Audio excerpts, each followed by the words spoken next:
ഹരേ ഹരേ ജാനകീ ജീവനസ്മരണം. ജയ ജയ രാമ രാമ. ഭാരതത്തിലുണ്ടായ ആദി കാവ്യമാണ് രാമായണം. അതായത് വേദ കാലഘട്ടത്തിന് ശേഷം കാവ്യരൂപത്തിൽ രചിക്കപ്പെട്ട ഒരു കൃതി രാമായണം. 24,000-ഓളം ശ്ലോകങ്ങളുള്ള ഒരു വലിയ ഗ്രന്ഥം. അന്ന് പുസ്തക രൂപത്തിലല്ല, അതെല്ലാം താളിയോലകളിലോ അല്ലെങ്കിൽ മറ്റു രീതികളിലൊക്കെ ആയിരിക്കും എഴുതി വെച്ചത്. അതിന്റെ രചയിതാവ് എന്ന് പറയുന്നത് വാൽമീകി മഹർഷി. എഴുതിയ ഭാഷ സംസ്കൃതം. അങ്ങനെ സംസ്കൃതത്തിലുള്ള രാമായണം ഭാരതത്തിനകത്ത് മാത്രമല്ല, ഭാരതത്തിന് പുറത്തും ഒക്കെ പ്രചരിക്കപ്പെട്ടു. കാരണം അന്ന് സംസ്കൃത ഭാഷ 5000 വർഷങ്ങൾക്ക് മുമ്പ് ഭാരതത്തിൽ പ്രചാരമുള്ള ഭാഷയിൽ. എന്നാൽ കാലം മുന്നോട്ട് പോയപ്പോൾ ഒരുപാട് മാറ്റങ്ങൾ ഉണ്ടായി. പിന്നെ ഓരോ നാട്ടിലും ഓരോ സ്ഥലങ്ങളും അവരവരുടേതായ ഭാഷകൾ രൂപപ്പെട്ടു. തമിഴ് ഭാഷ, ദ്രാവിഡ ഭാഷ രൂപപ്പെട്ടു. അത് കഴിഞ്ഞ് കന്നഡ, തെലുങ്ക് തുടങ്ങിയ പല ഭാഷകളും രൂപപ്പെട്ട് മലയാളവും. പക്ഷെ മലയാള ഭാഷ രൂപപ്പെട്ടപ്പോൾ മലയാള ഭാഷയ്ക്ക് സത്യം പറഞ്ഞാൽ അക്ഷരങ്ങൾ പോലും വ്യക്തമായി ഉണ്ടായിരുന്നു. നമ്മൾ പകുതി സംസ്കൃതവും പകുതി തമിഴും ചേർന്ന ഭാഷയായിരുന്നു ആദ്യത്തെ മലയാളം. ആകെ കുഴഞ്ഞു കിടക്കുന്ന ഒരു ഭാഷയും. അങ്ങനെയുള്ള ഒരു ഭാഷാ സംസ്കാരത്തെ അതിവിടുത്തെ അന്നത്തെ ചുറ്റുപാട് ഭാഷയൊന്നും പഠിക്കാൻ പറ്റുന്ന ഒരു സാഹചര്യമില്ല. രാജഭരണം, പിന്നീട് അന്നത്തെ സംസ്കൃതം, അന്നത്തെ ബ്രാഹ്മണ സമൂഹത്തിന് മാത്രമേ പഠിക്കാൻ പാടുള്ളൂ എന്നുള്ള ചില നിബന്ധനകൾ. സ്ത്രീകൾക്കൊന്നും വിദ്യാഭ്യാസം അനുവദനീയമായിരുന്നില്ല. കുറേ തരത്തിലുള്ള ഉച്ചനീചത്വങ്ങളും അതുപോലെ പലതരത്തിലുള്ള അവഗണനകളും അവജ്ഞകളും ഒക്കെ ഉണ്ടായി. ആകെ ഉള്ളത് ഗുരുകുലങ്ങൾ, ചെറിയ ചെറിയ എഴുത്ത് ആശാന്മാരുടെ കളരികളായി. ആളുകൾ അവിടെ പോയി കുറച്ചെന്തെങ്കിലും പഠിക്കും. അത് തന്നെ എല്ലാവരും എല്ലാം പഠിക്കാൻ കഴിവുള്ളവരായിരുന്നു. കാരണം അന്ന് ജീവിതത്തിന്റെ രണ്ടറ്റവും പൊട്ടിക്കാൻ അവർക്ക് ബുദ്ധിമുട്ടായിരുന്നു. കൃഷിപ്പണി ചെയ്യണം, അതിൽ തന്നെ കുറെ രാജാവിന് ടാക്സ് കൊടുക്കണം, പിന്നെ ചാവേറുകളാവണം, രാജാവിന് വേണ്ടി കൊലയും നടത്താൻ വേണ്ടി പോകണം. ഇങ്ങനെ ഒരുപാട് ഒരുപാട് ഒരുപാട് ബുദ്ധിമുട്ടുകളും വേദനകളും അനുഭവിക്കുന്നതിനിടയിലാണ് എഴുത്തച്ഛന്റെ ജീവിതം വരുന്നത്. അദ്ദേഹത്തിന്റെ കുടുംബം തന്നെ ഒരു എഴുത്താശാന്മാരുടെ ഒരു കുലമായിരുന്നു. അങ്ങനെ എഴുത്താശാന്മാരുടെ കുലത്തിൽ ജനിച്ച അദ്ദേഹത്തിന് വിദ്യ അഭ്യസിക്കാനുള്ള ഒരു വലിയ ഉള്ളിലൊരു പ്രേരണയുണ്ടായി. പക്ഷെ ആര് പഠിപ്പിക്കും? കാരണം കേരളത്തിലാണെങ്കിൽ അന്ന് സംസ്കൃതം പഠിക്കണമെങ്കിൽ അന്ന് ബ്രാഹ്മണനായിത്തീരണം. അദ്ദേഹം എഴുത്തച്ഛനാണ്, എഴുത്തച്ഛന്റെ വംശത്തിൽപ്പെട്ടാണ്. അതുകൊണ്ട് അദ്ദേഹത്തിന് ഭാഷ പഠിക്കാൻ അന്നത്ര എളുപ്പമായിരുന്നു.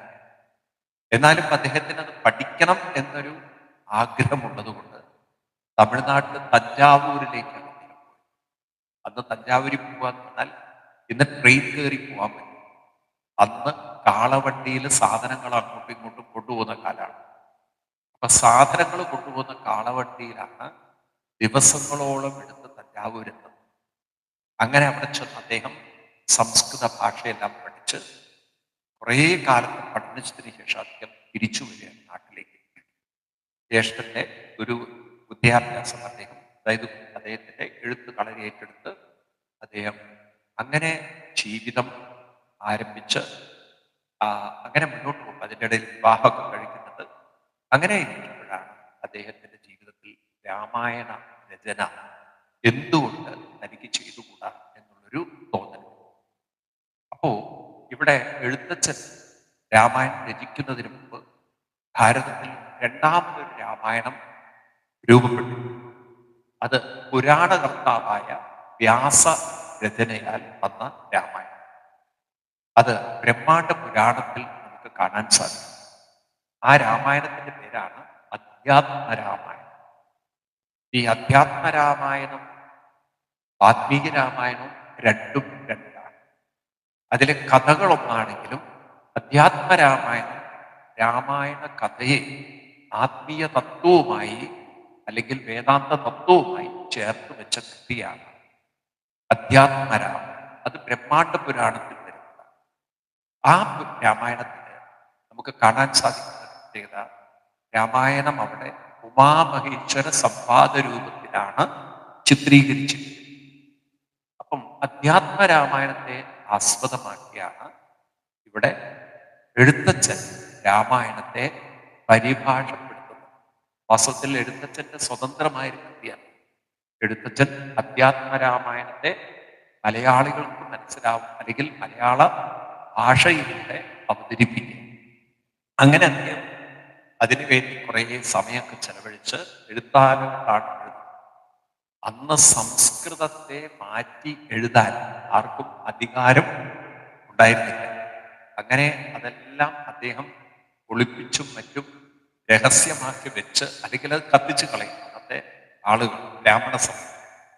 എന്നാൽ അതിനെയൊക്കെ വെല്ലുവിളിച്ചുകൊണ്ട്, നേരിട്ടുകൊണ്ട് അദ്ദേഹത്തിന് അത് പൂർത്തീകരിക്കാനും പിൽക്കാലത്ത് അതിനെ പ്രിന്റ് ചെയ്ത്, അതായത് ബുക്ക് രൂപത്തിലാക്കിയെടുക്കാനൊക്കെ അദ്ദേഹത്തിന് സാധിച്ചു എന്നത് അദ്ദേഹത്തിന്റെ കാലഘട്ടത്തിൽ സാധിച്ചിട്ടില്ലെങ്കിലും പിന്നീട് അത് സാധിച്ചു എന്നുള്ളത് അദ്ദേഹം അന്ന് നമുക്ക് തന്ന ഏറ്റവും വലിയ ഒരു സമ്പത്താണ്.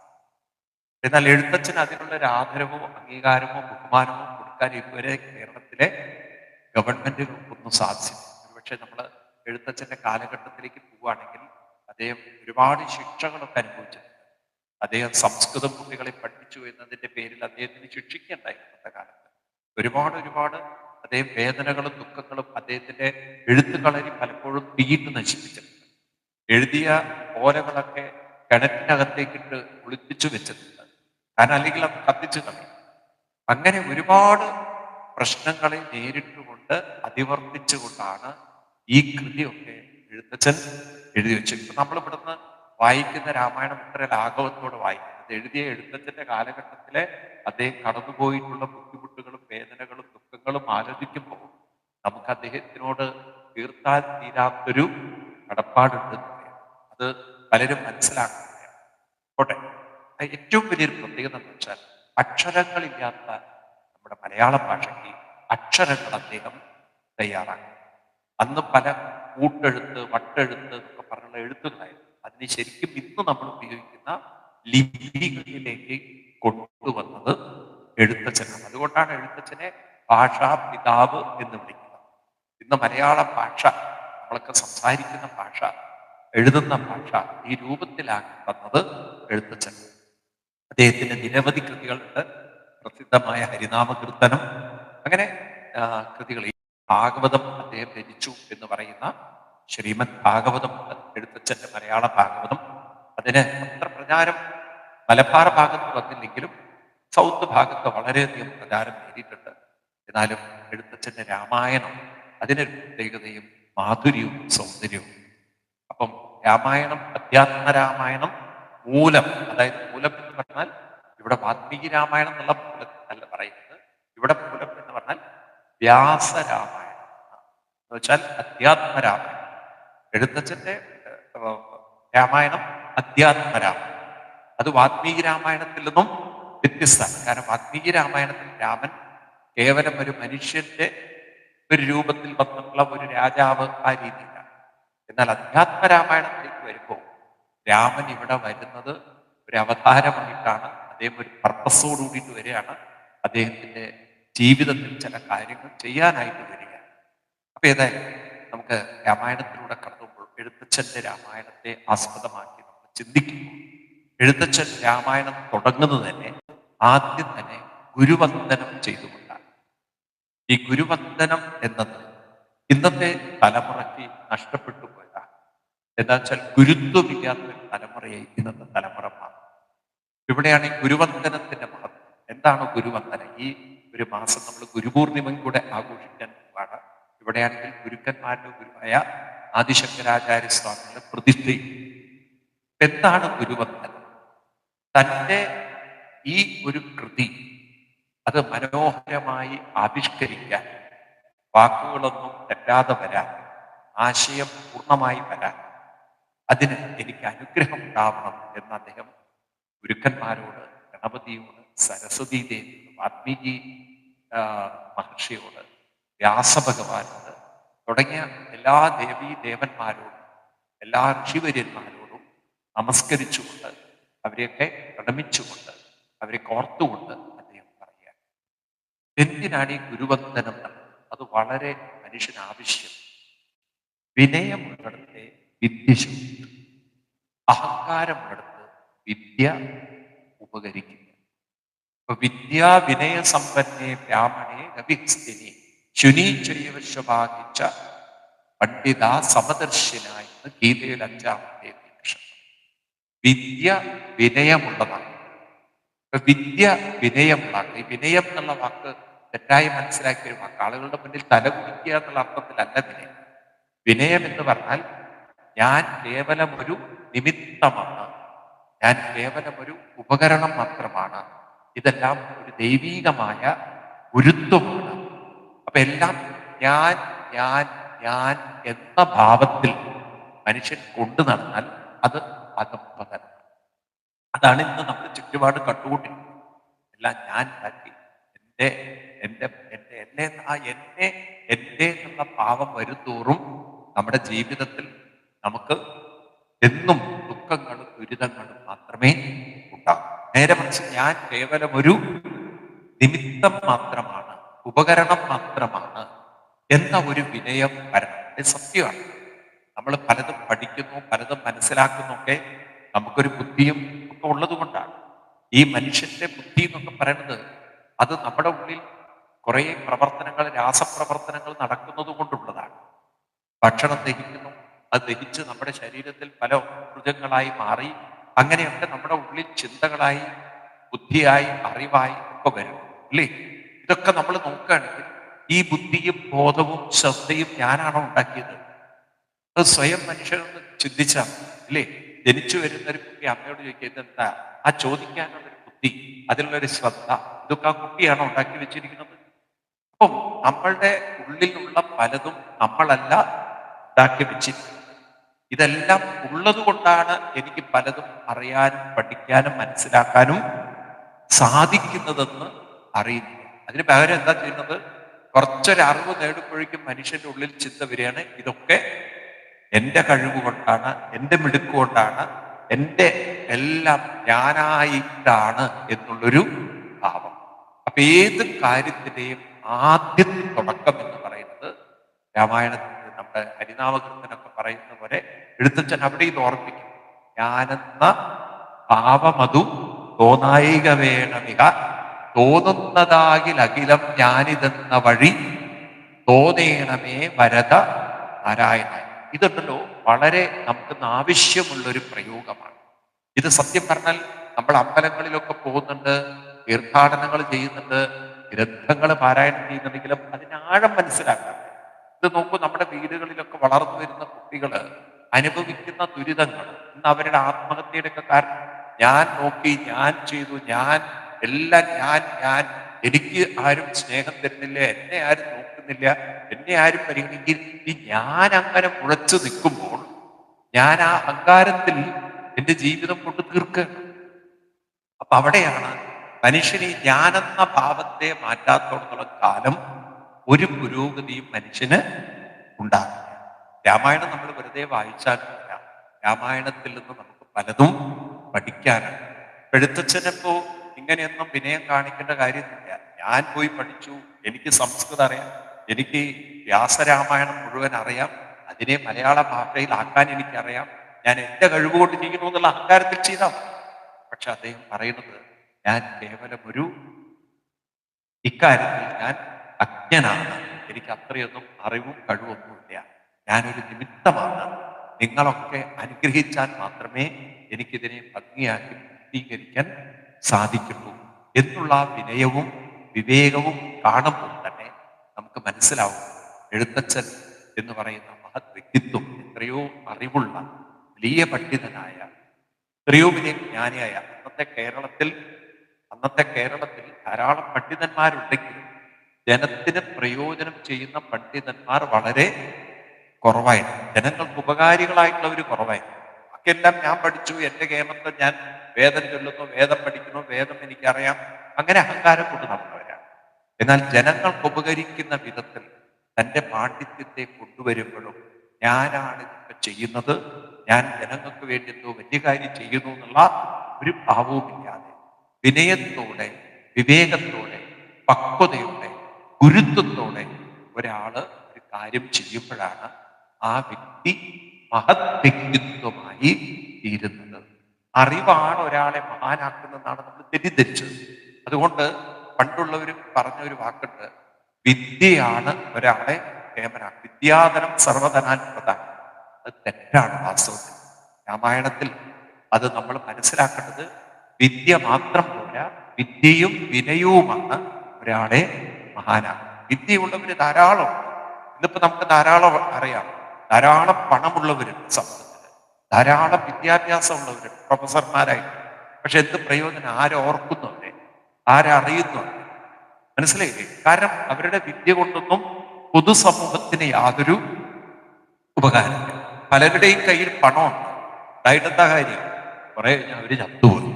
ചത്തുപോയാൽ ആരറിയുന്നു അവരങ്ങനെ ഒരു മനുഷ്യൻ ജീവിച്ചിരുന്നു എന്നുള്ളത്? ആർക്കും അറിയില്ല അവരെ കുറിച്ച്. കാരണം അവരവരുടെ പണം കൊണ്ട് ജീവിച്ചു, അവരവരുടെ പണത്തെ അവരുടെ സുഖ സൗകര്യങ്ങൾക്ക് വേണ്ടി ഉപയോഗിച്ചു എന്നല്ലാതെ ഒരു വിനയമുണ്ടായില്ല. അപ്പൊ എന്താണ് ഈ വിനയം എന്നുള്ളത്?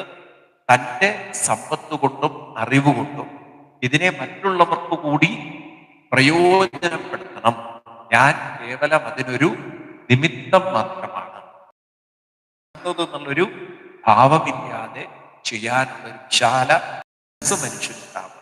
അപ്പൊ ഈ രാമായണത്തിന്റെ ആദ്യ ഭാഗത്ത് തന്നെ എഴുത്തച്ഛനിൽ കാണുന്ന ഏറ്റവും വലിയൊരു ഗുണം രണ്ട് കാര്യം: ഒന്ന് വിനയവും, രണ്ട് താൻ മനസ്സിലാക്കിയത് മറ്റുള്ളവർക്ക് പകർന്നു കൊടുക്കാനുള്ള അദ്ദേഹത്തിന്റെ ആ വിനയത്തോടൊപ്പം തന്നെ മറ്റുള്ളവർക്ക് ഞാൻ മനസ്സിലാക്കിയതിനെ പകർന്നു കൊടുക്കാനുള്ള വിശാലതയും. വിനയവും വിശാലതയും ഇത് മനുഷ്യർക്കുണ്ടെങ്കിലേ മനുഷ്യജന്മം കൊണ്ട് മഹത്വമുള്ളൂ. അപ്പൊ വിനയവും വിശാലതയും. അപ്പൊ വിനയം ഉണ്ടാവണമെങ്കിൽ വിവേകവും ഉണ്ടാവണം, അറിവുണ്ടാവണം. അദ്ദേഹം അറിവ് നേരത്തെ നേടിയിരുന്നു, അതുകൊണ്ട് അദ്ദേഹത്തിന് അത് മനസ്സിലാക്കി കൊടുക്കാൻ വലിയ ബുദ്ധിമുട്ടുണ്ടായിരുന്നു.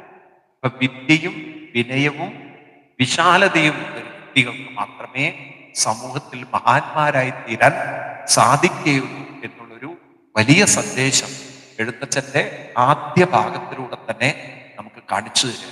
ഇതൊക്കെ നമ്മൾ കുട്ടികളിലേക്ക് പകർന്നു കൊടുക്കാനായിരിക്കണം രാമായണത്തെ വായിക്കുന്നത്.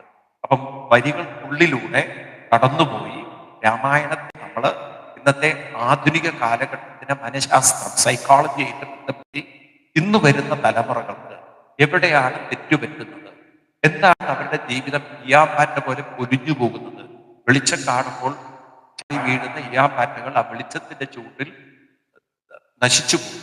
ഇന്ന് രാവിലത്തെ പത്രം എടുത്ത് നോക്കിയാൽ നിങ്ങൾക്ക് കാണാം, കാനഡയിലെ ടൊറാൻഡോ എന്ന് പറയുന്ന സ്ഥലത്ത് 28 വയസ്സുള്ള ഒരു പെൺകുട്ടിയെ ഷൂട്ട് ചെയ്തു. ഒരു പെൺകുട്ടി, ഇവൾ IT ആണ്, ഇവിടുന്ന് പഠിച്ചു പോയതാണ്, അവളെന്തോ ജോലി ചെയ്ത് പോയതാണ്. അപ്പൊ അവിടെ എന്തോ ഒരുത്തനായിട്ട് പ്രശ്നം വന്നു. അവർ രാവിലെ തന്നെ അവളോട് എന്തോ സംസാരിച്ചു, കണ്ണെടുത്തു, ഷൂട്ട് ചെയ്തു. അപ്പൊ ഈ രീതിയിൽ പഠിക്കുന്നതൊക്കെ പലപ്പോഴും തൻ്റെ തന്നെ അധപ്പതനത്തിലേക്ക്, തൻ്റെ തന്നെ അന്ത്യത്തിലേക്ക് യാത്ര ചെയ്യുന്ന കാലമാണ്. നിങ്ങൾ നോക്കൂ, ഇപ്പം ജന്തർ മന്ദറിന് കുറെ കുട്ടികൾ അവിടെ പോയി സ്ട്രൈക്ക് ചെയ്തു, പാറ്റകൾ എന്നുള്ള പേരാണെങ്കിലും. പക്ഷെ അതിൽ ഒരുപാട് ഒരുപാട് ആളുകൾ, തീവ്രവാദ സ്വഭാവമുള്ളവരും നശീകരണ സ്വഭാവമുള്ളവരും അവിടെ വന്ന് കുറെ കാറുകൾ എറിഞ്ഞ് തകർത്തു, കുറെ നാശനഷ്ടങ്ങൾ ഉണ്ടാക്കി. ഈ പൊട്ടന്മാരറിയുന്നില്ല ഇതൊക്കെ വീഡിയോയിൽ റെക്കോർഡ് ചെയ്യുന്നുണ്ട്, ക്യാമറകളിൽ പതിയുന്നുണ്ട്. ഇപ്പം അതിന്റെ കൂടെ കൂട്ടുനിന്ന കുറെ കുട്ടികളുടെ ജീവിത അപകടത്തിലായി. അപ്പൊ ഗവൺമെന്റ് എന്തായാലും അവര് വെറുതെ വിടാൻ പോകുന്നില്ല.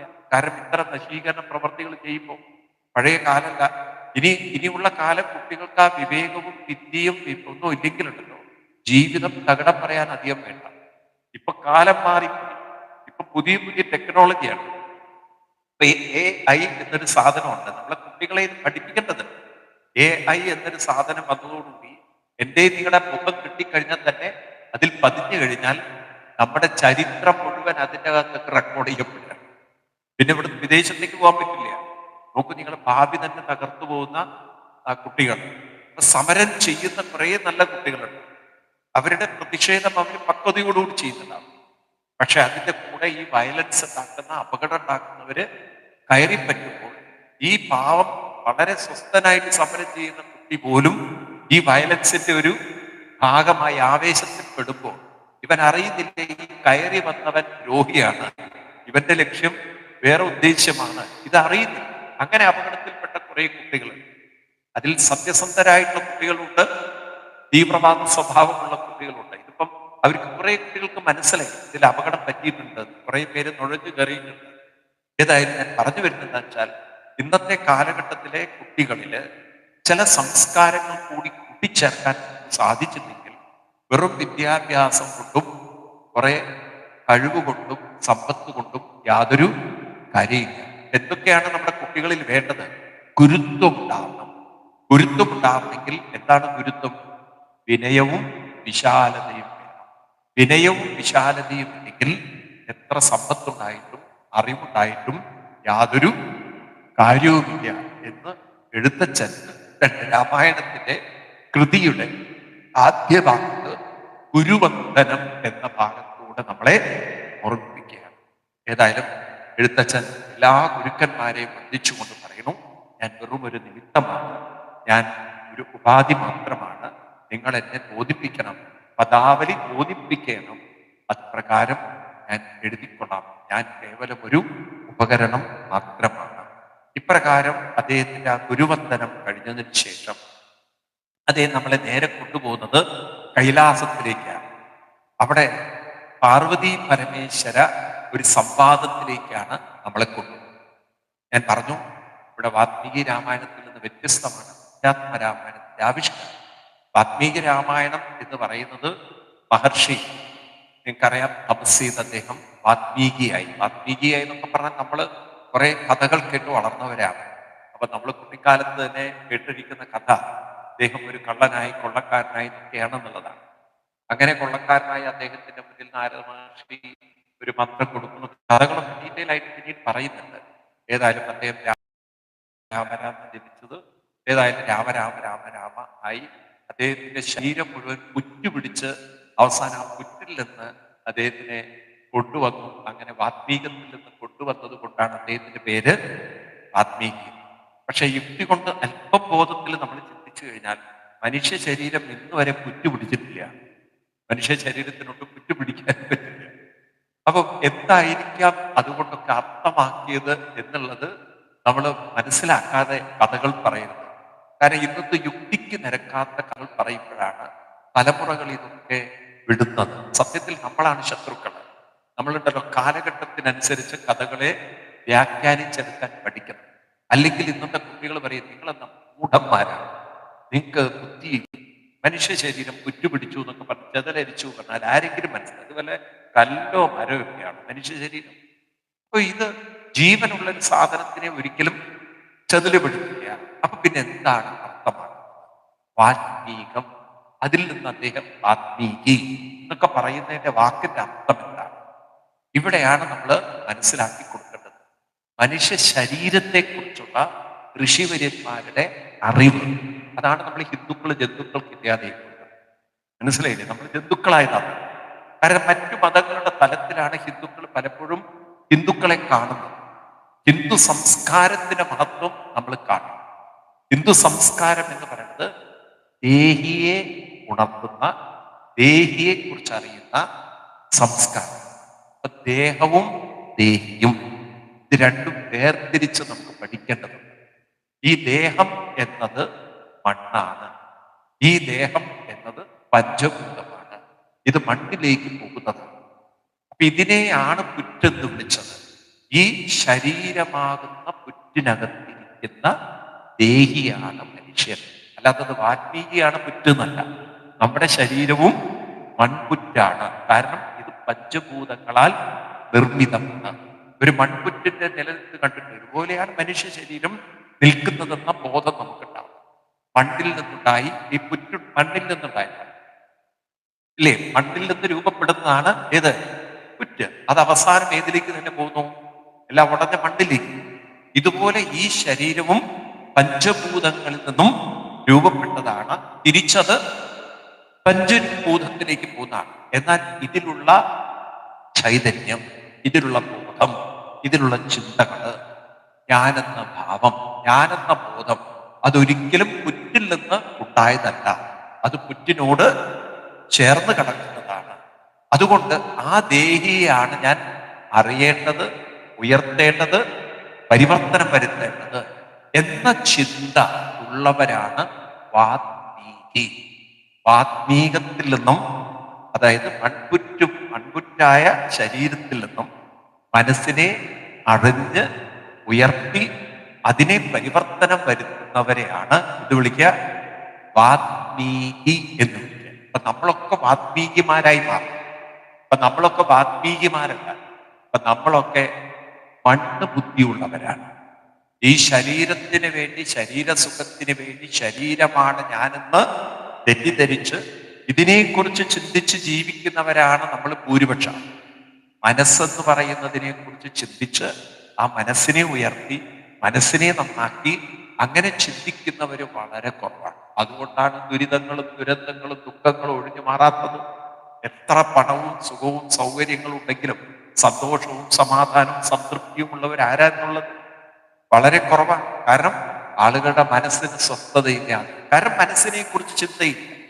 എല്ലാവരും മറ്റുള്ളവരെ കുറിച്ചും അല്ലെങ്കിൽ തന്റെ ആരോഗ്യ പ്രശ്നങ്ങളെ കുറിച്ച് ഇരുന്ന് ചിന്തിച്ച് സമയം കളയാണ്. മനസ്സിലായി? ഏതായാലും ഇവിടെ വാത്മീകി മഹർഷി അദ്ദേഹത്തിന്റെ ജീവിതത്തിൽ അദ്ദേഹം വാത്മീകിയായി ഇരിക്കുമ്പോഴാണ് ഒരിക്കലും ഇങ്ങനെ കുളിക്കാൻ പോകുന്ന സമയത്ത് ഒരു കാഴ്ച കാണും. 2 ക്രൗഞ്ച മിഥുന പക്ഷികൾ, പ്രാവ് പക്ഷികൾ, അവരിങ്ങനെ ഒരു മരത്തിലിരുന്ന് ഇണചേരുന്നു, കൊഞ്ചിക്കുഴയുന്നു. അതിലങ്ങനെ ആനന്ദം അനുഭവിച്ചു കൊണ്ടിരിക്കുന്ന സമയത്ത് ഒരു വേടൻ അവിടെ വന്ന് ആൺപക്ഷിയെ അമ്പെയ്തു. അയാൾക്കറിയില്ല ആൺപക്ഷിയാണോ. ആ പക്ഷി കടഞ്ഞു വീണു. താഴെ വീഴുന്ന ആ ആൺപക്ഷിയെ നോക്കിക്കൊണ്ടു പെൺപക്ഷി പൊട്ടിക്കരഞ്ഞ് പാവിട്ട് കരയുന്ന ആ ഒരു രംഗം മഹർഷി ദൂരെ നിന്ന് കാണും. കണ്ടുകൊണ്ടിരുന്ന മഹർഷിയുടെ ഉള്ളിൽ നിന്ന് അറിയാതെ പുറത്തു വന്ന ഒരു പ്രേരണ കൊണ്ട് പുറത്തു വന്ന വരികളാണ്, വളരെ പ്രസിദ്ധമായി എല്ലാവർക്കും അറിയുന്ന വരികളാണ്. മാനിഷാദ പ്രതിഷ്ഠാത്വം അഗമശാശ്വതി സമാ ക്രൗഞ്ച മിഥുനാദേവം അവധി കാമം. ഈ 4 വരികൾ മാനിഷാദ കേൾക്കുന്ന സമയത്ത് പെട്ടെന്ന് മനസ്സിലാവുക, കാട്ടാള അരുത്, മാനിഷാദ അരുത് കാട്ടാള. ക്രൗഞ്ചമിഥുനങ്ങളിൽ ഒന്നിനെ ഇണചേർന്നുകൊണ്ടിരിക്കുന്ന ക്രൗഞ്ചമിഥുനങ്ങളിൽ ഒന്നിനെ അമ്പെയ്ത് മറ്റൊന്നിനെ വേദനിപ്പിച്ച നിനക്ക് ശാശ്വത ഗതി ഇല്ലാതെ പോകട്ടെ. ക്രൗഞ്ചമിഥുനാദേവം അവധി കാമമോഹിതയായിട്ട് ഇരുന്ന ഈ ക്രൗഞ്ചമിഥുനങ്ങളിൽ ഒന്നിനെ നിനക്ക് ശാശ്വതമായ ഗതി ഇല്ലാതായി പോട്ടെ എന്നാണ് ആ മന്ത്രത്തിന്റെ പൊതുവെയുള്ളൊരർത്ഥം.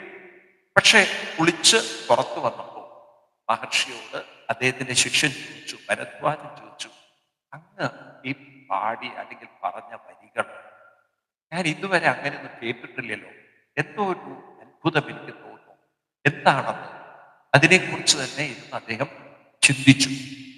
അപ്പൊ അദ്ദേഹത്തിന് മനസ്സിലായി ഇതിലെന്തോ ഒരു പൊരുൾ ഒളിഞ്ഞു കിടക്കുന്നുണ്ട്, ഇതിലെന്തോ ഒരു രഹസ്യമുണ്ട്. എന്തായിരിക്കും അത്? ഞാൻ ഇതുവരെ ഇങ്ങനെ ഇത്രയും അക്ഷരങ്ങളൊക്കെ ചേർത്തുള്ള ഒരു പദാവലി ചൊല്ലിയിട്ടില്ല. ആദ്യമായിട്ടാണ് ഇവിടെ അനുഷ്ടുപ്പ് വൃത്തത്തില് 16 അക്ഷരങ്ങൾ ചേർക്കുന്ന വരികളുള്ള ഒരു കാവ്യശാഖ അല്ലെങ്കിൽ കാവ്യ ശില്പം രൂപപ്പെടുന്നു. ഇതെന്താണ് ഏതാണെന്നൊന്നും അദ്ദേഹത്തിന് അറിയില്ല. അങ്ങനെ അദ്ദേഹം ഇരിക്കുമ്പോഴാണ് അദ്ദേഹത്തിന്റെ ആശ്രമത്തിൽ ഒരിക്കൽ നാരദ മഹർഷി വരും.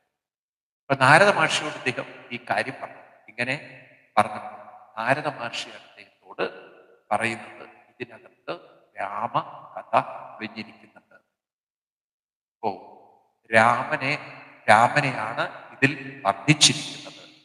കാമമോഹിതനായ രാവണനെ വധിച്ച് ഈ ഭൂമിയുടെ ഭാരം തീർത്ത രാമ, ഈ ശാശ്വതമായി ഈ ഭൂമിയിൽ വാഴട്ടെ എന്നൊരർത്ഥത്തിലാണ് ഈ കാവ്യം ഇരിക്കുന്നത്. നോക്കൂ, എവിടെ പോയി? വേടനും പോയി, പക്ഷിയും പോയി. ഇവിടെ ഇപ്പൊ രാമനുമാണ്. അപ്പോ രാവണൻ എന്ന കാമമോഹിതനെ വധിച്ചുകൊണ്ട് ഭൂമിയുടെ ഭാരം ഏ നിഷാദ്. നിഷാദ എന്ന് പറഞ്ഞാൽ അർത്ഥം കാട്ടാള എന്ന് മാത്രമല്ല, ലക്ഷ്മി ദേവിയുടെ പതിയായ രാമ, അവിടുന്ന് ശാശ്വതമായി ഈ ഭൂമിയിൽ നിന്നും ആദരിക്കപ്പെടട്ടെ, പൂജിക്കപ്പെടട്ടെ, എല്ലാവരാലും നമിക്കപ്പെടട്ടെ, ഭജിക്കപ്പെടട്ടെ എന്നൊരർത്ഥത്തിലാണ് അത് എഴുതിയത്. പിന്നീട് ആ വാൽമീകി മഹർഷി അതിനെക്കുറിച്ചുള്ള ഒരു അന്വേഷണത്തിലാണ്. അദ്ദേഹം ചോദിക്കുകയാണ്, ആരാണ് ഈ രാമൻ, എന്താണ് രാമൻ? കോനോസ്മിൻ സാമ്പ്രതം ലോകേ ഗുണവാൻ വീര്യവാൻ തുടങ്ങി അങ്ങനെ അന്വേഷണം. അവിടെ അതിൽ നിന്ന് വ്യത്യസ്തമാണ് നമ്മൾ ഈ കാണുന്ന അധ്യാത്മരാമായണം. അധ്യാത്മരാമായണത്തിന്റെ പ്രത്യേകത എന്താണെന്ന് വെച്ച് കഴിഞ്ഞാൽ, ഇവിടെ ഞാൻ നേരത്തെ പറഞ്ഞു, ഉമാമഹേശ്വര സംവാദം. ഒരു ദിവസം കൈലാസത്തിൽ പാർവതി ദേവി പരമശിവന്റെ അടുത്ത് എന്ന് ചോദിക്കുകയാണ്, എപ്പോഴും ജപിക്കുന്ന ഒരു മന്ത്രമുണ്ട്. അപ്പൊ പരമശിവൻ എപ്പോഴും ജപിക്കുന്ന മന്ത്രമാണ് രാമ രാമ രാമ രാമ രാമ മന്ത്രം. ആ മന്ത്രം എന്താണ് അതിൻ്റെ ഒരു പൊരുൾ, എന്താണ് അതിൻ്റെ ഒരു കഥ, എന്താണ് അതിൻ്റെ ഒരു തത്വം, എനിക്ക് അതൊന്ന് പറഞ്ഞു തരണം എന്ന് പറഞ്ഞപ്പോൾ പാർവതി ദേവി തന്നെ അങ്ങോട്ട് പറയുകയാണ്, അത്യന്തം രഹസ്യമായ ഒരു കാര്യമാണ്. കാരണം ഇതങ്ങനെ പറഞ്ഞ് മനസ്സിലാക്കി കൊടുക്കാൻ പറ്റുന്നതല്ലാന്ന് എനിക്കറിയാം. അപ്പൊ പാർവതി ദേവി പരമശിവനോട് വളരെ ജിജ്ഞാസയോടെ അറിയാനായി ചോദിക്കുകയാണ്, എനിക്കിതൊക്കെ ഒന്ന് അറിയണം എന്നുണ്ട്, അതുകൊണ്ട് അങ്ങക്ക് അത് പറഞ്ഞ് മനസ്സിലാക്കി തരാൻ ബുദ്ധിമുട്ടില്ലെങ്കിൽ എനിക്ക് അതിനെക്കുറിച്ചൊന്ന് പറഞ്ഞു തരണം എന്ന് പാർവതി ദേവി പരമശിവനോട് അപേക്ഷിക്കുന്നിടത്താണ് പരമശിവൻ കഥാഖ്യാനം ചെയ്യുന്നത്. അപ്പൊ ഇവിടെ ഒരു കാര്യം നമുക്ക് മനസ്സിലാവും. നമ്മൾ നോക്കൂ, സാധാരണ ഹിന്ദുക്കൾ ഇവിടെയാണ് ജന്തുക്കളാണ്. അതാണ് ഈ ഹിന്ദുക്കൾക്ക് പറ്റിയ ഏറ്റവും വലിയ വീഴ്ച. നമ്മളിപ്പോ ദേവിയൊക്കെ കാണുന്നത് ആരായിട്ടാണ്? എന്തോ പ്രാർത്ഥിക്കുന്നതൊക്കെ തരുന്ന ഒരു ദേവി സങ്കല്പമാണ്, അല്ലേ? നമ്മൾ അങ്ങനെ ഹിന്ദുക്കൾ ആ രീതിയിലാണ് ദേവി ദേവന്മാരെയൊക്കെ കാണുന്നത്. പക്ഷെ നമ്മൾ ഒരിക്കലും കാണുന്നില്ല ശിവൻ ഒരു ഗുരുസ്ഥാനത്തിരിക്കുന്നതും ദേവി ഒരു ശിഷ്യയുടെ സ്ഥാനത്തിരിക്കുന്നതും. അറിവ് നേടുന്ന ഒരു ആളായിട്ടാണ് പാർവതി ദേവി ആരുടെ മുന്നിൽ? പരമശിവന്റെ മുന്നിലേക്ക്. പരമശിവനെ എല്ലാം കൊടുക്കുന്ന ദൈവമായിട്ടല്ല രാമായണത്തിൽ വർണ്ണിക്കുന്നത്, അറിവ് പകരുന്ന ആളായിട്ടാണ്. അപ്പൊ ഇവിടെയാണ് നമ്മൾ ഹിന്ദുക്കൾ മനസ്സിലാക്കുന്നത്, അല്ലെങ്കിൽ നമ്മൾ ജന്തുക്കളാണ്. നമ്മുടെ ദൈവസങ്കല്പം എന്ന് പറയുന്നത് കേവലം ചോദിക്കുന്നത് തരുന്ന ഒരു തരം ഭൗതികവാദികളായ ദൈവങ്ങളല്ല. അതാണ് നമ്മൾ കുട്ടികൾക്ക് പറഞ്ഞു കൊടുക്കുന്നത്. ഭൗതിക ദൈവങ്ങളെയാണ് പരിചയപ്പെടുന്നത്. നമ്മുടെ ഈശ്വര സങ്കല്പം എന്ന് പറയുന്നത് ആത്മീയ ഗുരുശിഷ്യ സമ്പത്ത് കൂടിയാണ്. എന്താണ് ഈ ആത്മീയത എന്നുള്ളത്? അപ്പൊ നമ്മൾ ഭൗതികതയും ആത്മീയതയും നമുക്ക് മനസ്സിലാക്കും. നമ്മുടെ ജീവിതത്തിൽ മനസ്സിനെ തൃപ്തിപ്പെടുത്താൻ വേണ്ടുന്ന വിഭവങ്ങളെ, സൗകര്യങ്ങളെ, ആഗ്രഹങ്ങളെ നേടിയെടുക്കുന്നതാണ് ഭൗതികത. എന്നാൽ മനസ്സിനെ വികസിപ്പിക്കുന്നതാണ്, മനസ്സിനെ പരിവർത്തനം വരുത്തിയെടുക്കുന്നതാണ് ആത്മീയം. തൻ്റെ മനസ്സിനെ ഇനിയും വികസിപ്പിക്കാനുണ്ട്, തൻ്റെ മനസ്സിനെ ഇനിയും ഉണർത്താനും ഉയർത്താനുമുണ്ട്, തൻ്റെ മനസ്സിനെ ഇനിയും പവിത്രീകരിക്കാനുണ്ട് എന്ന് നമ്മൾ മനസ്സിലാക്കി നമ്മുടെ തലമുറകൾക്ക് മനസ്സിലാക്കി കൊടുത്താലേ മനസ്സിനെ ഉണർത്താനും ഉയർത്താനും വികസിപ്പിക്കാനുമുള്ള അറിവ് നേടാനുള്ളൊരു വിനയവും വിവേകവും അവരിൽ ഉണ്ടാവും. അല്ലെങ്കിൽ അവരെന്താ കരുതുക? ഓ, എൻ്റെ മനസ്സെല്ലാം തകഞ്ഞതാണ്. അവരെ മനസ്സിനെ തൃപ്തിപ്പെടുത്താൻ ശ്രമിക്കും തോറും, മനസ്സിനെ തൃപ്തിപ്പെടുത്താൻ വേണ്ടി ഓടി നടക്കും തോറും ഈ ജന്മം മനസ്സിന് തൃപ്തി കിട്ടില്ല. മാത്രല്ല, അവര് അറിയാതെ അവരെ ജീവിതം അവരുടെ കയ്യിൽ നിന്നും പല ആരോഗ്യ പ്രശ്നങ്ങളാൽ, പല സ്വാർത്ഥ പ്രശ്നങ്ങളാൽ കുറെ കഴിഞ്ഞാൽ അവർ നോക്കുമ്പോഴല്ലോ ശൂന്യതയാണ് അവർ കാണുന്നത്. അപ്പൊ നോക്കൂ, നിങ്ങൾ പാർവതി ദേവി പരമശിവന്റെ കൂടെ ഇരിക്കുമ്പോൾ സാധാരണ ഞാനും നിങ്ങളും ഈ പുസ്തകം വായിച്ചില്ലെങ്കിൽ എന്താ മനസ്സിലാവുക? ദേവി എല്ലാം കൊണ്ടും സർവസമ്പന്നയാണ്, പരമശിവനും എല്ലാം സർവസമ്പന്നരാണ്. ഇവർക്ക് ഇനിയിപ്പോ എന്താ അറിയാനുള്ളത്? ഇവർക്ക് എന്താ അറിയുന്നത്? കാരണം അവർ പൂർണ്ണരാണ്, കാരണം അവര് ദൈവങ്ങളാണ്. നമ്മളാണ് ദരിദ്രവാസികൾ, അല്ലേ? അവരൊക്കെ സമ്പന്നരാണ്, സർവസമൃദ്ധി ഉള്ളവരാണ്. ആ രീതിയിലാണ് ഇപ്പൊ നമ്മൾ ദൈവങ്ങളെ കാണുന്നത്. ആണോ? നിങ്ങൾ കുട്ടികളുടെ മുന്നിലൊക്കെ അവതരിപ്പിക്കുന്ന ദൈവങ്ങൾ അങ്ങനെയാണ്. എല്ലാം തരാൻ കഴിയുന്ന സർവ്വ ഐശ്വര്യങ്ങളും തരാൻ കഴിയുന്ന ദേവീ ദേവസങ്കല്പമാണ്. നമ്മളൊക്കെ പിച്ചക്കാർ, അവര് തരുന്നവർ. അങ്ങനെയാണ് ഇപ്പൊ മനുഷ്യൻ വെച്ചിരിക്കുന്നത്. ആണോ? നമ്മൾ പ്രാർത്ഥിക്കേണ്ടവരും അവർ തരേണ്ടവരും. എന്നാൽ അതിനൊക്കെ വ്യത്യസ്തമായി പരമശിവനെ ഇവിടെ പാർവതീ ദേവി കാണുന്നത്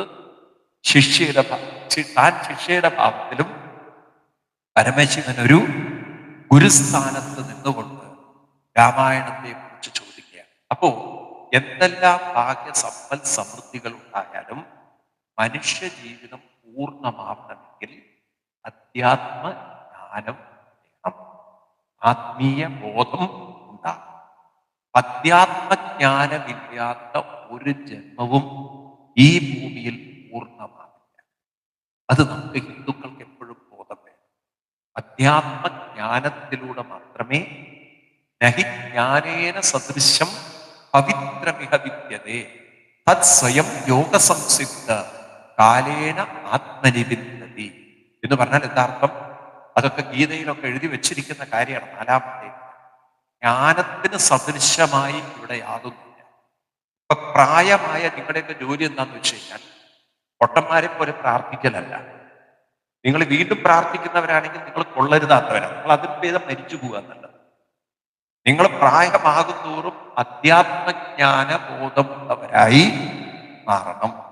ഈ ഗ്രന്ഥങ്ങളിലൊക്കെ എഴുതി വെച്ചിരിക്കുന്ന കാര്യങ്ങൾ മനസ്സിലാക്കി കുട്ടികളോടൊക്കെ പറഞ്ഞു കൊടുക്കാനുള്ള കഴിവ് നേടിയിട്ടില്ലെങ്കിൽ ജന്മം പാടില്ല. മനസ്സിലായില്ലേ? അതാണ് നമുക്കൊരു പ്രായമായി കഴിഞ്ഞാൽ പ്രാർത്ഥിക്കുന്നവരല്ല, അറിവ് നേടുന്നവരായി അറിവ് മനസ്സിലാക്കി ഈ അറിവിനെ ഉൾക്കൊണ്ട് മറ്റുള്ളവരിലേക്ക് അതിനെ പകരാൻ കഴിയുന്ന പ്രഭാഷണങ്ങൾ ചെയ്യണ്ട. അറ്റ്ലീസ്റ്റ് ഇതിന്റെ ഉള്ളിൽ ഇതാണ് രഹസ്യങ്ങള്, ഇതാണ് തത്വങ്ങള് എന്ന് നമുക്ക് മനസ്സിലാക്കാൻ സാധിച്ചില്ലെങ്കിൽ ഒരു ജന്മം തന്നെ നമ്മൾ ഉണ്ടാവില്ല. അതെപ്പോഴും ഓർക്കണം. ഭാരതം എന്ന് പറയുന്നത് അധ്യാത്മജ്ഞാനത്തിന്റെ മണ്ണാണ്. ഭാരതം എന്നത് അധ്യാത്മജ്ഞാനത്തിന്റെ ഭൂമിയാണ്, ജ്ഞാനഭൂമിയാണ്. ഇത് കേവല ഭോഗഭൂമിയല്ല, ഇത് ജ്ഞാനത്തിന്റെ ഭൂമിയാണ്. അപ്പൊ ഭാരതം എന്ന് പറയുന്നത് എത്രയോ കാലങ്ങളായി. അതുകൊണ്ടാണ് നമ്മൾ പരമശിവനൊക്കെ സദാശിവ സമാരംഭം ശങ്കരാചാര്യ മധ്യമാം അസ്മദാചാര്യ പര്യന്തം വന്ദേ ഗുരുപരമ്പര. ആചാര്യസ്വാമികളെ ഇത്രയും ഉയരത്തിൽ എന്തിനാ വെച്ചിരിക്കുന്നത്? സർവജ്ഞപീഠം കയറിയ ആചാര്യസ്വാമികള് ഭാരതത്തിന് തന്നിരിക്കുന്നത് അധ്യാത്മ ജ്ഞാനമാണ്. നമ്മുടെ ഒരു കഷ്ടകാലം നോക്കൂ, ഇത്രയും ദുരിതം പിടിച്ചവരായി പോയി കേരളീയര്. ആചാര്യസ്വാമികളുടെ ഒരു കൃതി പോലും മര്യാദയ്ക്ക് അറിയാത്ത ഒരു എരണം പെട്ടവരായി നമ്മൾ. നിങ്ങൾ ആലോചിച്ച്, ഒരു ശാപം ഉള്ള വർഗങ്ങളാണ് ഹിന്ദുക്കൾ. ഒരു മുസ്ലിമിനാണെങ്കിൽ അവരുടെ ഗ്രന്ഥങ്ങൾ അവർക്കറിയാം, ഒരു ക്രിസ്ത്യാനിക്കാണെങ്കിൽ അവന്റെ ഗ്രന്ഥങ്ങൾ അറിയാം, ഹിന്ദുവിനാണെങ്കിൽ ഇപ്പോഴാണ് വല്ല നാരായണീയവും ഭാഗവതമൊക്കെ പഠിക്കാൻ തുടങ്ങി. ഒരു കാലഘട്ടം മനുഷ്യൻ അത്ര അജ്ഞതയിലായി, അന്ധമായ രാഷ്ട്രീയവും തലയ്ക്ക് കയറി അതാണ് ജീവിതം എന്ന് തെറ്റിദ്ധരിച്ച്, ഭൗതികതയാണ് ജീവിതം എന്ന് തെറ്റിദ്ധരിച്ച് ഒരു കാലഘട്ടം ഉണ്ടായിരുന്നു. മനസ്സിലായി? എന്നാൽ ഇപ്പൊ കുറച്ചൊരു ബോധം വന്നുകൊണ്ടെങ്കിൽ മാറിക്കൊണ്ടിരിക്കുന്നു. ഇപ്പം ഇനി നമ്മുടെ ജോലി ഇതാണ്.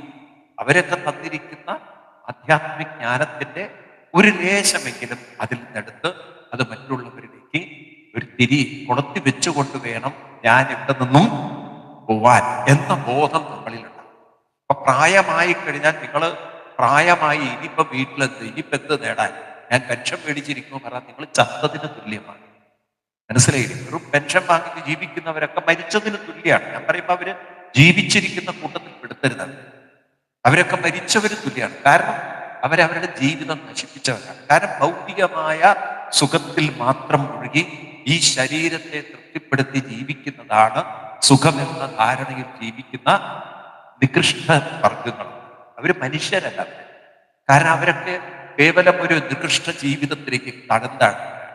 കാരണം ഭാരത സംസ്കാരം ശരീരത്തിന് തൃപ്തിപ്പെടുത്തുന്നതല്ല, ശരീരത്തിനപ്പുറത്തേക്ക് ഈ ആത്മീകത്തിൽ നിന്നും ദേഹിയെ അറിഞ്ഞ് ദേഹിയെ ഉയർത്തുക, മറ്റുള്ളവരുടെയും മനസ്സിനെ ഒന്ന് തട്ടി ഉയർത്താൻ, അതിനുള്ള ആത്മീയ പരിജ്ഞാനം നമ്മൾ നേടിയെടുക്കണം. മനസ്സിലാവണം.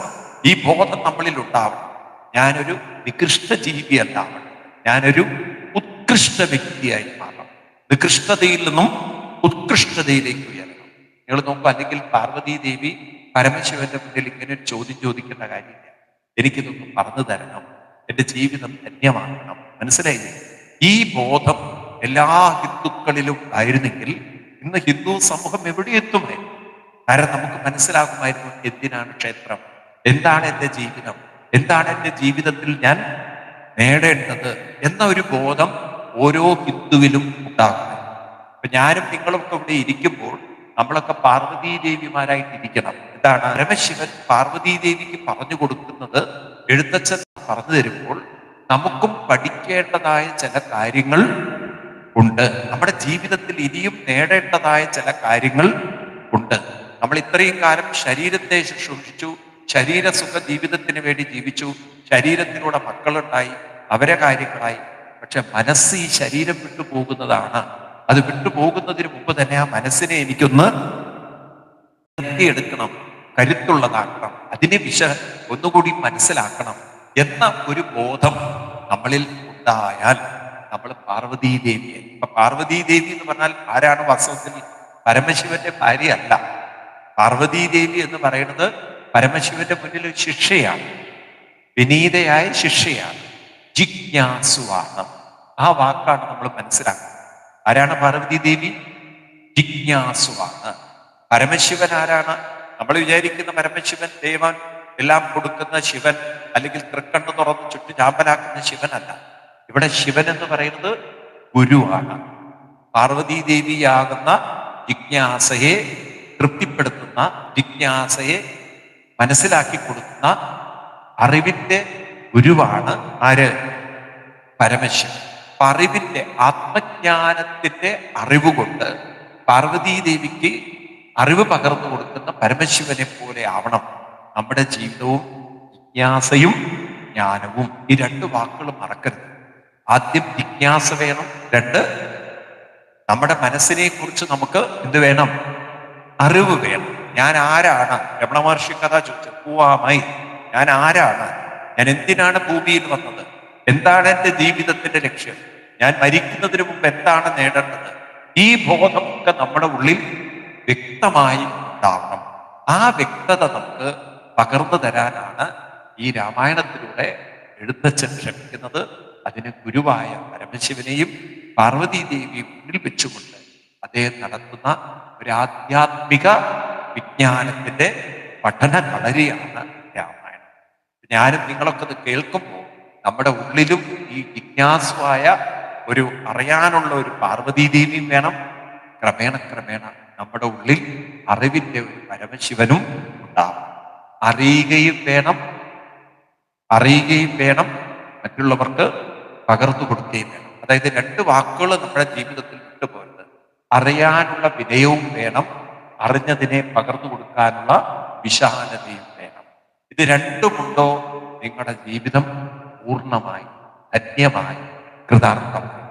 ഇതില്ലാതെ കേവലം ഭൗതികമായി മാത്രം ജീവിച്ചാൽ, ഞാൻ നേരത്തെ പറഞ്ഞൊരു വാക്കുണ്ടല്ലോ, നികൃഷ്ട ജീവിയാണ്. നികൃഷ്ട എന്ന് പറഞ്ഞാൽ ആ വാക്കിന്റെ അർത്ഥം തന്നെ മനസ്സിലാവും. ഉത്കൃഷ്ടതയുടെ നേരെ വിപരീതമാണ് ഏത്? നികൃഷ്ടം. നികൃഷ്ടം എന്ന് പറഞ്ഞാൽ നമ്മൾ സാധാരണ മണ്ണിൽ ജീവിക്കുന്ന ജീവികളൊക്കെ നികൃഷ്ടങ്ങളാണ്. നികൃഷ്ടം എന്ന് പറഞ്ഞാൽ അതിന് ശരീരത്തിനപ്പുറത്ത് യാതൊരു വിചാരവും, അതിന് കഴിക്കുക, അതിന് ഇടചേരുക, അത് കഴിച്ചത് കളയുക, ഉറങ്ങുക, ഇത്രയും സുഖജീവിതത്തെ ജീവിക്കുന്ന ജീവികളെയാണ് നികൃഷ്ട ജീവികൾ. എന്നാൽ അതിനപ്പുറത്ത് സാധനാനുഷ്ഠാനങ്ങൾ ചെയ്ത് മനസ്സിനെ ഉണർത്തി ഉയർത്തി വികസിപ്പിക്കുന്നവരെയാണ് ഉത്കൃഷ്ടന്മാരെന്ന് പറയുക. അപ്പൊ നമ്മൾ ആ നികൃഷ്ടതയിൽ നിന്നും എതിലേക്ക് ഉയരണം? ഉത്കൃഷ്ടതയിലേക്ക് ഉയരാൻ അതിന് നമുക്ക് വഴി കാണിക്കുന്ന ഉത്തമ കൃതിയാണ് ഏത്? രാമായണം. അപ്പൊ അറിയാനുള്ളൊരു വിനയവും അറിഞ്ഞതിനെ പകരാനുള്ളൊരു വിശാലതയും ഓരോ വ്യക്തിയിലും ഉണ്ടെങ്കിൽ രാമായണത്തിലൂടെ വലിയൊരു പരിവർത്തനം നമ്മുടെ കേരളത്തിൽ ഉണ്ടാക്കിയെടുക്കാൻ സാധിക്കും. അപ്പൊ നമ്മൾ ക്ഷേത്രങ്ങളിലൊക്കെ പോകുമ്പോൾ തുടക്കത്തിലൊക്കെ നമ്മൾ ദേവീദേവന്മാരെ സർവസിദ്ധിയും തരുന്ന ആളുകളായി കാണുമ്പോൾ ക്രമേണ നമ്മൾ മനസ്സിലാക്കണം, ദേവീദേവന്മാര് നമ്മുടെ മുന്നിൽ വിനയത്തിന്റെയും അറിവിന്റെയും വിശാലതയുടെയും പ്രതീകങ്ങളാണ്. അറിയാനുള്ള ജിജ്ഞാസയാണ് ദേവി, അറിവാണ് പരമശിവൻ. ആ അറിവെന്ന് പറയുന്നത് ശിവനെ കുറിച്ചുള്ള അറിവല്ല, എന്നിൽ ശിവമായിരിക്കുന്ന, എന്നിൽ ശക്തിയായിരിക്കുന്ന, എന്നിൽ ചൈതന്യമായിരിക്കുന്ന എന്റെ ബോധ മനസ്സിനെ കുറിച്ചുള്ള എന്നെക്കുറിച്ചുള്ള അറിവാണ്.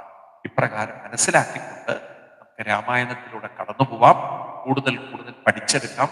രാമായണത്തെ നമ്മുടെ ജീവിതത്തിൽ എത്രമാത്രം പ്രയോജനപ്പെടുത്താമെന്ന് നമുക്ക് നോക്കാം. നിങ്ങളാണ് ഇനി രാമായണത്തെ ഈ ജ്ഞാനരൂപത്തിൽ പറഞ്ഞു കൊടുക്കേണ്ടത്. അതുകൊണ്ട് നിങ്ങൾ ഇത് എത്രത്തോളം ഉൾക്കൊള്ളുന്നു, നിങ്ങളിലൂടെ ഈ ഒരു സംസ്കാരം മറ്റുള്ളവരിലേക്കും വ്യാപിക്കും. അതിനുള്ള ഒരു വലിയൊരു അനുഗ്രഹമാണ് നമുക്ക് കിട്ടിയിരിക്കുന്ന സപ്താഹം. അത് കൂടുതൽ പ്രയോജനപ്പെടുത്തിക്കൊണ്ട് നമ്മുടെ കുട്ടികളിലേക്കും നമ്മളുമായി ബന്ധപ്പെട്ടവരിലേക്കും ഇതാണ് രാമായണം, ഇത് കേവലം കഥയല്ല, ഇത് നമ്മളെ കുറിച്ചാണ്, നമ്മുടെ മനസ്സിനെ കുറിച്ചാണ്, നമ്മുടെ മനസ്സിനെ വികസിപ്പിക്കുന്ന കാര്യത്തെക്കുറിച്ചാണ് എന്നൊരു ബോധം നമുക്കുണ്ടാകും.